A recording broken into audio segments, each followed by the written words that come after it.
ನಮ್ ಜೊತೆಗೆ ಲಾರಿ ಮಾಲೀಕರ ಸಂಘದ ಅಧ್ಯಕ್ಷರಾದಂತ ಷಣ್ಮುಖ ಇದ್ದಾರೆ, ಅವ್ರ ಜೊತೆ ಮಾತಾಡ್ತಾ ಇದ್ದೀನಿ. ಸರ್, ಈಗ ರಾಮಲಿಂಗಾರೆಡ್ಡಿ ಅವ್ರ ಜೊತೆಗೆ ಸಂಧಾನ ಸಭೆ ಆಯ್ತು. ಸಭೆಯ ಔಟ್ಪುಟ್ ಏನು ಸರ್?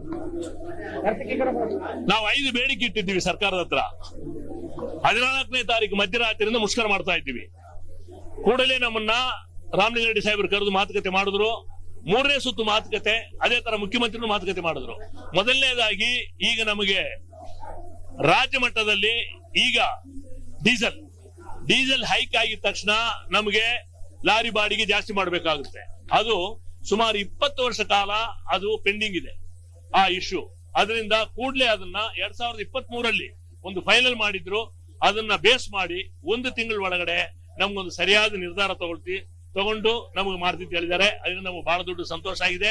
ಇದ್ರ ಮೇಲೆ ಲಾರಿ ಮಾಲೀಕರಿಗೆ ಎಲ್ಲರಿಗೆ ಬಾಡಿಗೆ ಫಿಕ್ಸ್ ಆಗ್ಬಿಡುತ್ತೆ. ಎಲ್ಲಿಂದ ಎಲ್ಲಿಗೆ ಎಷ್ಟು ಬಾಡಿಗೆ ಇದೆಯೋ, ಡೀಸೆಲ್ ಬೆಲೆ ಜಾಸ್ತಿ ಆದ್ಮೇಲೆ ಎಷ್ಟು ಬಾಡಿಗೆ ಇದೆಯೋ ಅದು ಫಿಕ್ಸ್ ಆಗ್ಬಿಡುತ್ತೆ. ಅವ್ರು ಮಾಡ್ಕೊಡ್ತೀನಿ ಅಂತ ಹೇಳಿದ್ದಾರೆ. ಒಂದು. ಎರಡನೇದಾಗಿ ಈ ಟೋಲ್ ಸ್ಟೇಟ್ ಹೈವೇದಲ್ಲಿ border check post, RTO border check post ಇರೋ ಕಾರಣ RTO ಬಾರ್ಡರ್ ಚೆಕ್ ಪೋಸ್ಟ್ ನ ಕೂಡಲೇ ತೆಗಿಬೇಕಂತ ಹೇಳಿದೀವಿ ನಾವು. ಅದಕ್ಕೆ 2 ತಿಂಗಳು ಅವಕಾಶ ತಗೊಂಡು 3 ತಿಂಗಳ ಒಳಗಡೆ ಅದನ್ನ ಸರಿಯಾದ ರೀತಿಯಲ್ಲಿ ನಾವು ಬಗೆಹರಿಸ್ತೀವಿ.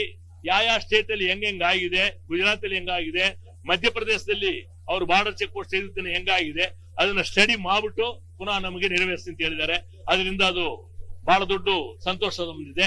ಅದೇ ತರ ಫಿಟ್ನೆಸ್ ಸರ್ಟಿಫಿಕೇಟ್ ಮಾಡುವಾಗ 13,000 ರೂಪಾಯಿ ದುಡ್ಡು ಕೊಡಬೇಕಾಗಿತ್ತು.